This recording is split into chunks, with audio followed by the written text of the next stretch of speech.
أكبر جائزة لمواطن عراقي فاز بسحبة اللوتو الخيري للحماية الاجتماعية بقيمة أكثر من مليار دينار عراقي، حيث يساهم المشروع من خلال إيراداته بدعم الفئات الأكثر ضعفا في المجتمع. 36% من المبيعات تذهب إلى هذه الدور لأول مرة بتاريخ العراق.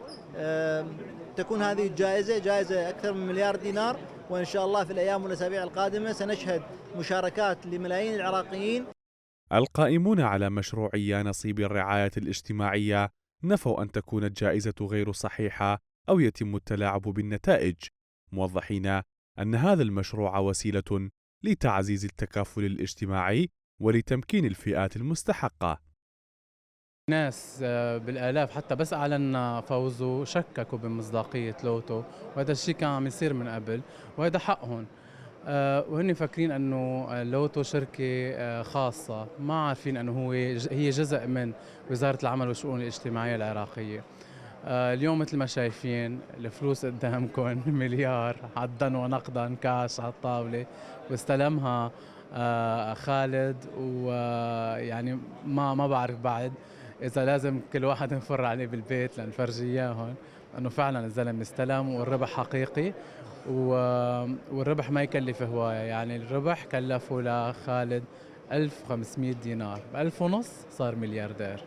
بالبداية كنت أقص يعني بطاقات قليلة، يعني ما تعدل 3 4، بعدين شوي شوي لما ما وصلت حد قصيت قبل هاي السحبة ب75,000، فما ربحت بهنا أي شيء، بس 3000 دينار، فتندمت.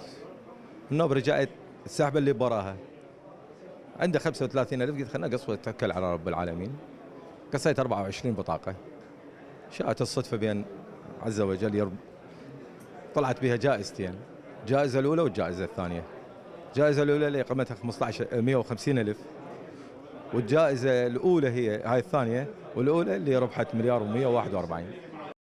مشروع لوتو العراق الخيري يسهم في تحسين المستوى المعيشي للفائز، بالإضافة إلى أن إيراداته من بيع البطاقات مبادرة لدعم الوحدات الإيوائية ودور الأيتام والأحداث والأطفال المحتاجين وتحسين الخدمات الاجتماعية في البلاد.